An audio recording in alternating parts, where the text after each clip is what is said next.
श्री राम। आप सभी के हृदयस्थ ईश्वर को वंदन करते हुए गोस्वामी तुलसीदास रचित श्री रामचरितमानस इस ग्रंथ का जो प्रथम सोपान अर्थात बालकांड का जो हम चिंतन कर रहे हैं, सज्जनों, यह हमारा कथा निरूपण क्रमांक 138। हमने पिछले कथा विभाग में महादेव और माता पार्वती के विवाह प्रसंग का चिंतन किया। जिस प्रकार से महादेव हिमाचल के नगर में आए और उसके पश्चात जब वह विवाह हेतु सिंहासन पर आरूढ़ हुए, तभी देवताओं के हृदय में संतोष प्राप्त हुआ। समस्त विधियों के अनुसार महादेव ने पार्वती जी का पाणी ग्रहण किया और उसके पश्चात हिमाचल ने अपने दामाद को दासी दास तुरग रथ नागा धेनु बसन मनि बस्तु विभागा, ऐसे अति सुंदर प्रपंच को लगने वाले वस्तुओं को दहेज के रूप में दान दिया है। इन सभी वस्तुओं का कैलाश पर क्या काम, और इसलिए महादेव ने उन्हें केवल दृष्टि स्पर्श करते हुए अपने ससुर जी का उन्होंने संपूर्ण समाधान किया।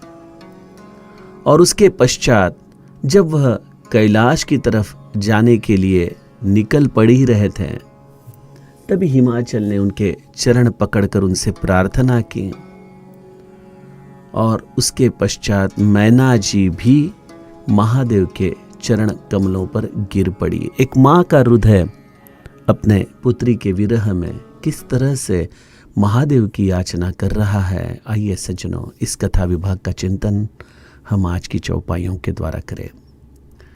बहुविधि शंभु सासु समुझाई,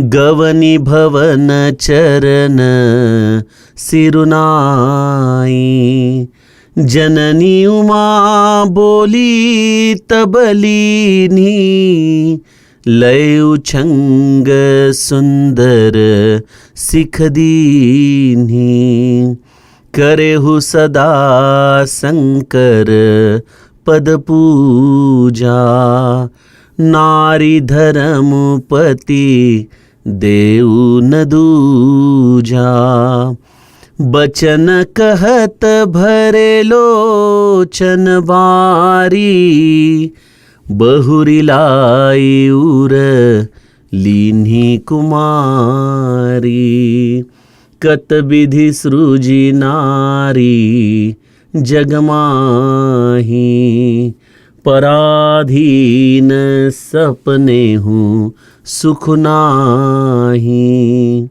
भय अति प्रेम बिकल महतारी, धीरजु कीन कुसमय बिचारी, पुनि पुनि मिलती परती गही चरना, परम प्रेम कछु जाई न बरना, सब नारी न मिली भेटी भवानी, जाई जननी उर पुनि लपटानी,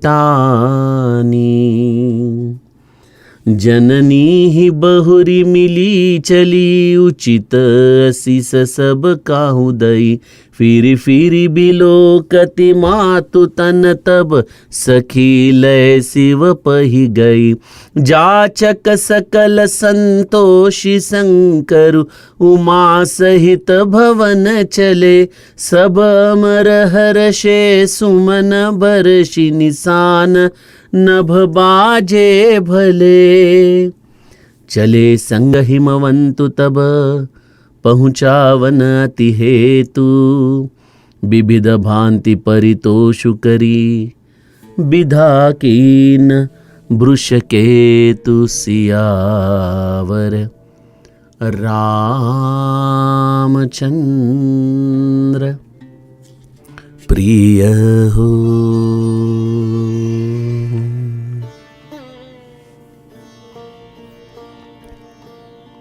हिमाचल का महादेव ने समाधान किया, उन्हें आश्वस्त किया कि उनकी कन्या कैलाश पर बिल्कुल समाधान से रहेगी, आनंद से रहेगी। हिमाचल आखिर में पुरुष है और वह भी एक पर्वत रूपी पुरुष है, इसलिए अपने भावनाओं को उसने कुछ ही क्षणों में संभाल लिया। लेकिन मैना एक मां है, एक स्त्री है, उसका विशेष प्रेम है अपनी कन्या पर। हमने देखा जब देवर्षि नारद ने छोटे से पार्वती का भविष्य मैना और हिमाचल के सामने कहा था कि इसे ऐसा पति मिलेगा, तब मैना जी ने किस तरह से रुदन करते हुए अपने मन की यह भावना हिमाचल के सामने व्यक्त की थी कि एक बार शायद मैं अपने कन्या को कुंवारी रखूं, लेकिन मैं उसका विवाह ऐसी जगह पर नहीं कर सकती। सज्जनों, इस प्रपंच में हम सभी एक ममत्व के रिश्ते से बंधे हुए हैं। यहां शायद पुरुष अपनी कर्तव्य तत्परता के कारण अपने भावनाओं को संभाल सकता है, लेकिन एक स्त्री जो नित्य प्रपंच में रत है, इस ममत्व के द्वारा ही वह समस्त अपने घर के सदस्यों से बंधी हुई है।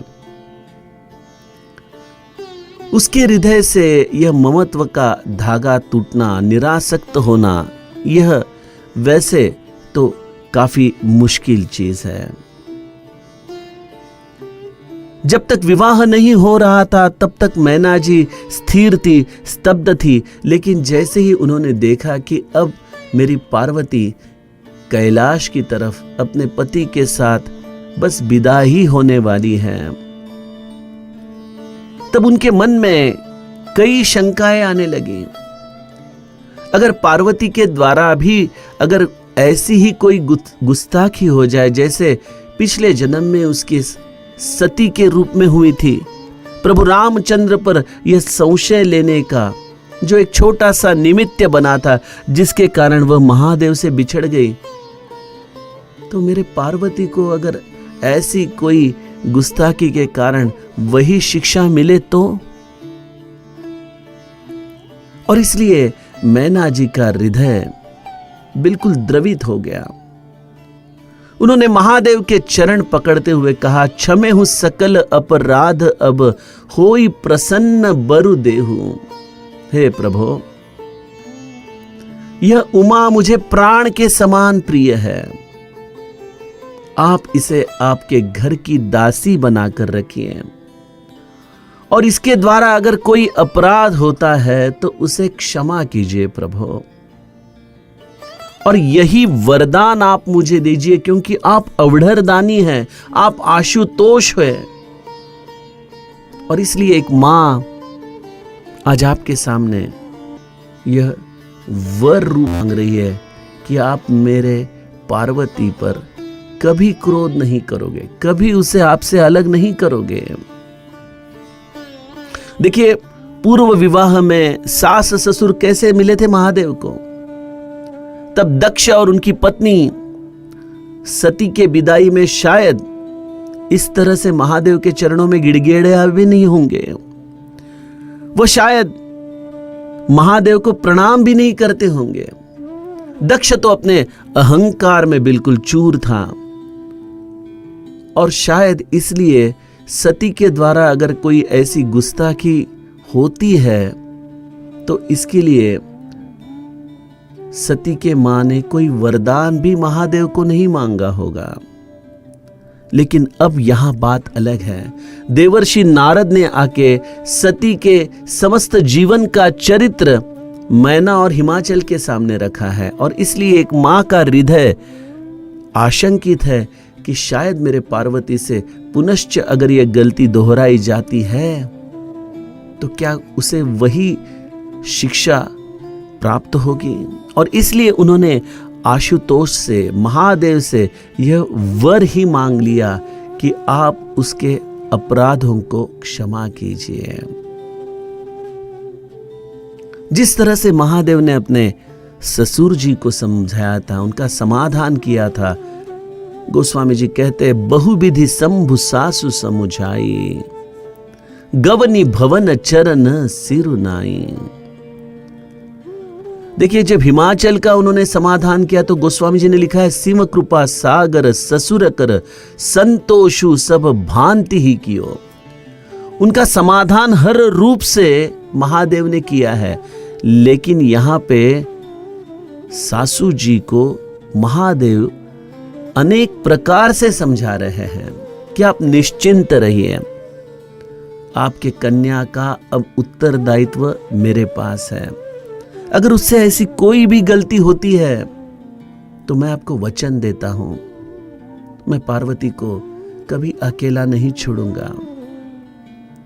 इस तरह से अनेक कहानियों के द्वारा, कथाओं के द्वारा महादेव ने अपने सासू जी को समझाया और उसने पुनश्च एक बार महादेव जी को वंदन किया है।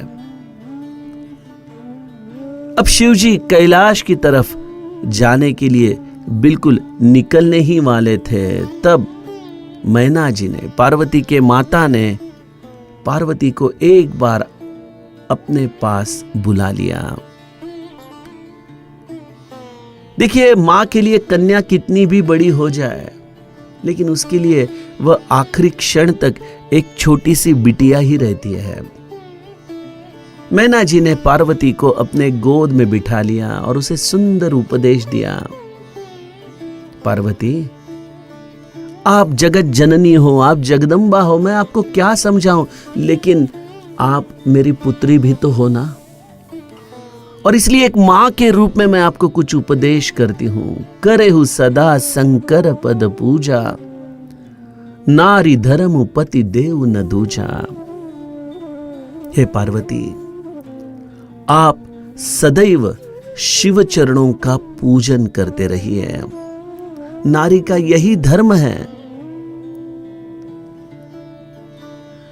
बचन कहत भरे लोचन बारी, बहुरी लाई उर लीन कुमारी।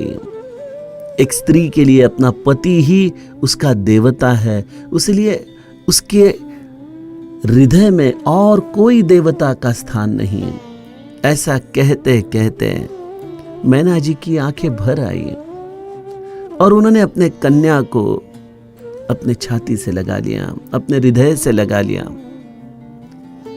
देखिए, स्त्री का जो जन्म है, अब तो हम 21वीं सदी में जी रहे हैं और अब नारी और स्त्री समानता की बातें हम करते हैं, लेकिन स्त्री अगर आज बुद्धिमत्ता से स्वतंत्र है, लेकिन आज भी इस पुरुष प्रधान संस्कृति में वह अपने विचारों से पूरी तरह से स्वतंत्र नहीं हो सकती।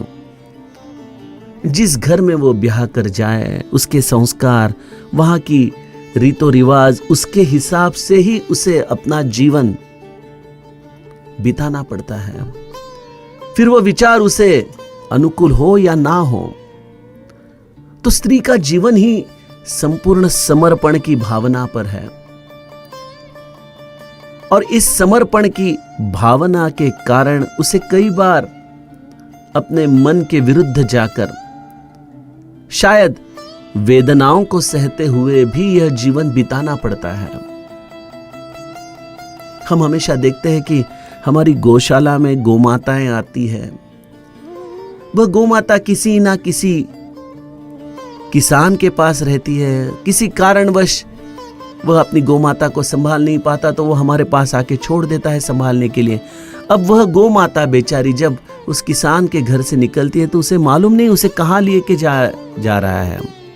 कई बार वो गोमाता किसी कत्ल खाने में भेजी जाती है, कभी किसी बाजार में बेची जाती है, कभी ऐसे घर में जाती है जहां पे उसकी देखभाल ठीक ना हो। कुछ ऐसी गौशालाओं में जाती है, अगर उसका दूध कम हो जाए, अगर उसे कोई रोग हो जाए, तो उसकी प्रति कोई सद्भावना उस गौशाला में जता ही नहीं जाती।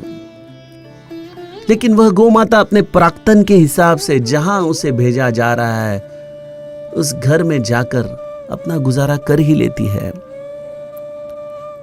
हम देखते हैं आज देहातों में भी कई बार कन्याओं को इसी तरह से विवाह कर भेजा जाता है और उसे मालूम नहीं है कि उसका भविष्य क्या है, उसके जिस घर में वह जा रही है उस घर में किस तरह के रीति रिवाज है, क्या संस्कार है, क्या उसे वही सुख वहां प्राप्त होगा जिस तरह से उसके माँ पिता ने उसे बचपन से बड़ा किया है, क्या उसी तरह के लाड़ प्यार में अब उसका जीवन व्यतीत होगा या नहीं। तो इसलिए स्त्री एक समर्पण का प्रतीक है और इसी रूप का चिंतन करते हुए मैना जी की आंखें भर आई।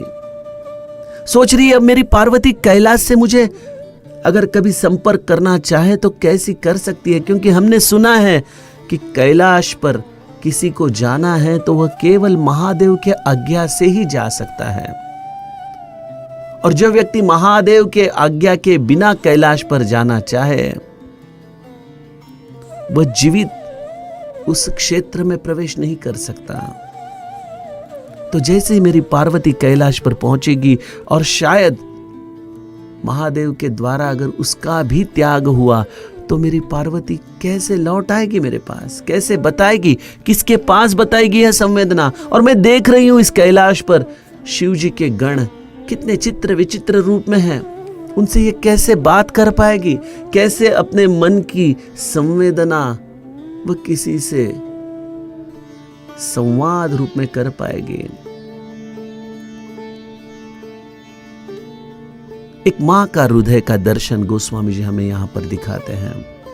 कत विधि सृजी नारी जग माही, पराधीन सपनेहु सुख नाही।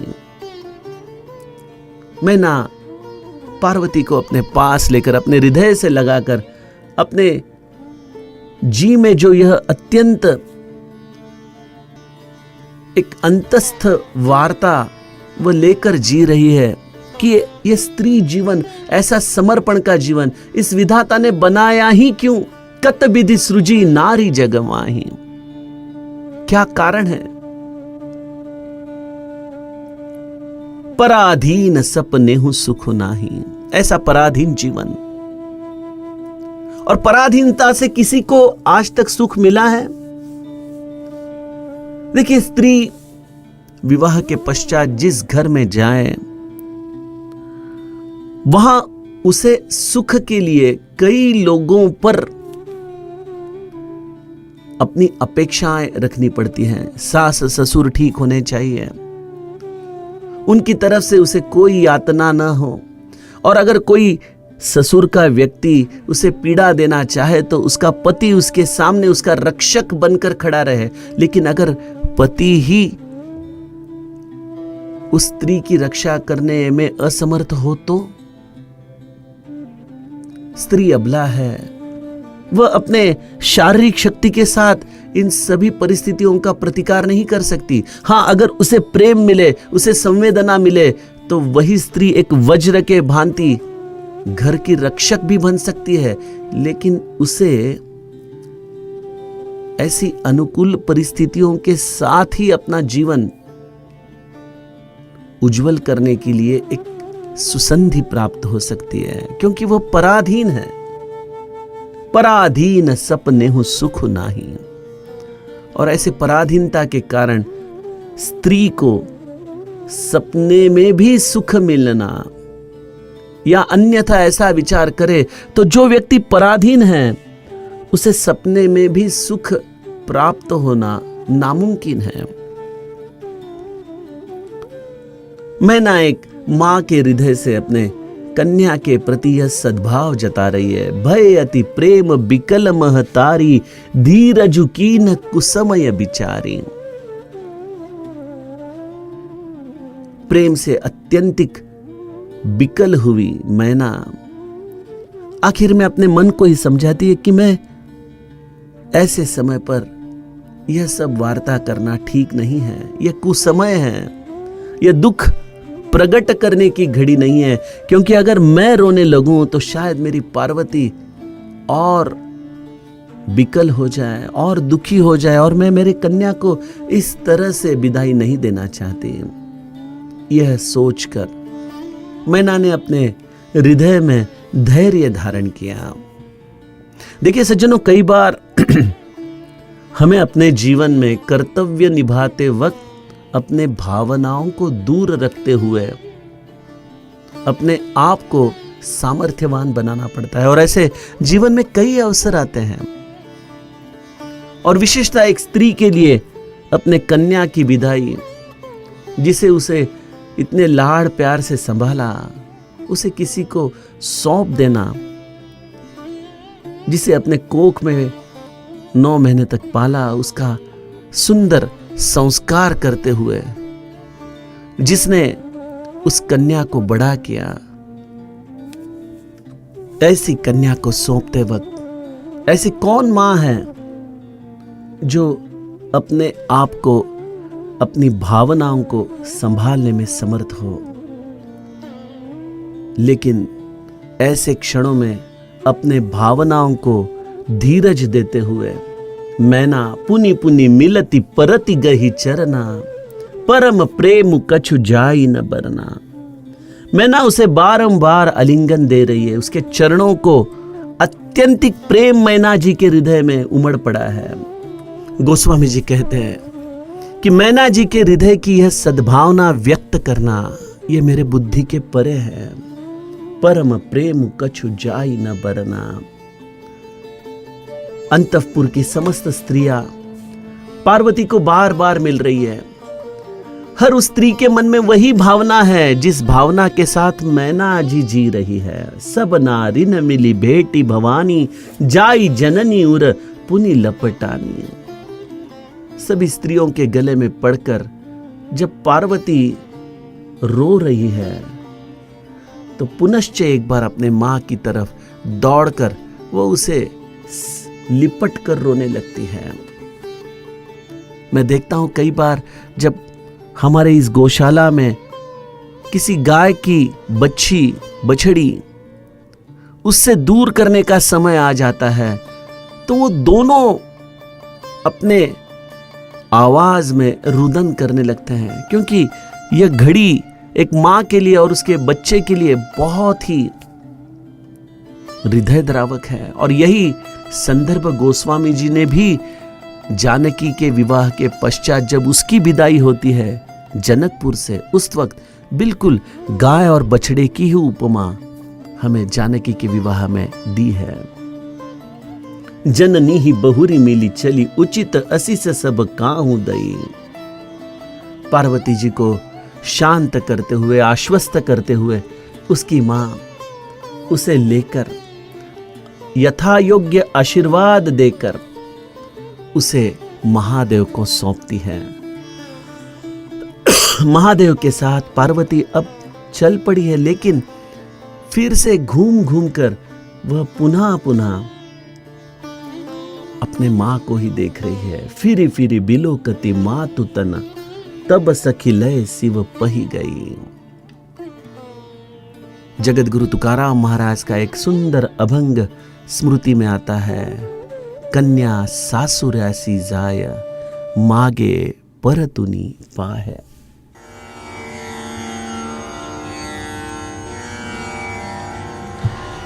कन्या सासुरासी जाय,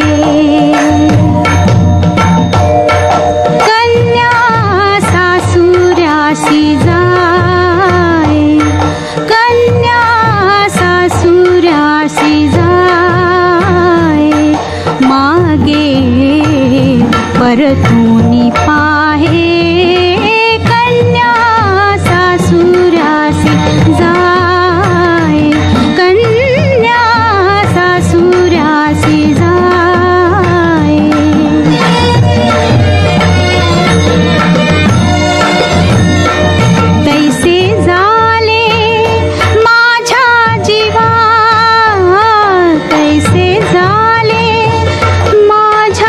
जी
गोस्वामी जी कहते हैं, हिमाचल और मैना ने पार्वती को महादेव जी के सौंप दिया है और उसके पश्चात महादेव जी समस्त याचकों को संतुष्ट करते हुए पार्वती जी को अपने साथ लिए कैलाश की तरफ निकल पड़े हैं। यह है महादेव, जिसके द्वारा कोई लौकिक चीज का संग्रह उसने स्वयं के सुख के लिए नहीं किया। जो भी चीजें शायद हिमाचल ने दे दी थी, जो भी याचक वहां पे खड़े थे, जो भी चाहते थे कि महादेव के द्वारा हमें कोई प्रसाद मिले, महादेव जी ने समस्त याचकों को संतुष्ट कर लिया और केवल मां पार्वती को साथ लिए मेरे महादेव कैलाश की तरफ निकल पड़े हैं। यह महादेव का हृदय है, यह शिव तत्व निरंतर है सज्जनों। जब मेरे सद्गुरु अपने मां को लेकर काशी यात्रा के लिए निकल पड़े तो उनकी मां भी मन में सोच रही थी कि पता नहीं अब कितने महीने लगे वापस आने के लिए, तब तक अपने घर की रक्षा कौन करेगा। तो अपने मां के हृदय का यह भाव उसके सुपुत्र ने अर्थात मेरे सद्गुरु ने जान लिया और सबके सामने अपने मां को कह दिया कि मां, तुझे घर की बड़ी चिंता हो रही है ना, रुक मैं ऐसा उपाय करता हूं जिससे तुझे कभी चिंता नहीं होगी। और एक तुलसी दल लाके अपने घर पर श्री महाराज ने रख दिया और कहा कि जिसको जो चीज चाहिए वह हमारे सामने ही ले जाए ताकि मेरी मां निश्चिंत हो जाए। तो ऐसे लोग अपने घर को अपने सामने ही लुटाकर निश्चिंत होकर निकल जाते हैं। जिसने संचय किया है वही असमाधान में है, लेकिन मेरे महादेव निरंतर समाधान में हैं, क्योंकि वह अपरिग्रह करते हैं, वह कोई संचय नहीं करते हैं। और यही सीख है आज के नवयुवकों को कि जिससे आप विवाह करने वाले हो बस उसे लेकर आप लौट जाइए। यह सब चीजें, यह पैसा, यह जो भी रकम आपको इस विवाह में मिल रही है या जो भी चीज वस्तुएं आपको मिल रही है, उन वस्तुओं के प्रति आप कोई आकर्षण न रखते हुए केवल इस लक्ष्मी के साथ आप लौट जाइए। गोस्वामी जी कहते हैं कि इस तरह से महादेव ने अपने पत्नी को लेकर कैलाश की तरफ गमन किया है। समस्त देवता अत्यंतिक प्रसन्न हैं। फूलों की वर्षा करते हुए वह महादेव को यह सुंदर कैलाश के पथ पर आनंद दे रहे हैं। आकाश में सुंदर वाद्य बज रहे हैं और यहाँ महादेव को विदा करके, अपने कन्या को विदा करके हिमवान पुनश्च विवाह मंडप में आते हैं। चले संग हिमवंतु तब पहुंचावन अति हेतु, विविध भांति परितोषु करी विधा कीन वृष केतु। हिमवान अत्यंत प्रेम से शिवजी के साथ निकले। उनके साथ कुछ अंतर जाने के पश्चात जब वह और आगे आने की जिद कर रहे थे तो महादेव जी ने उनका सर्वदृष्टि से संतोष करके, समाधान करके उन्हें विदा किया है। और इस तरह से इस विवाह उत्सव की समाप्ति करते हुए गोस्वामी जी महादेव और माता पार्वती को कैलाश की दिशा में ले चलते हैं। आइए उस कथा विभाग का चिंतन हम कल के कथा प्रवाह में करें। जानकी जीवन स्मरण। जय जय राम।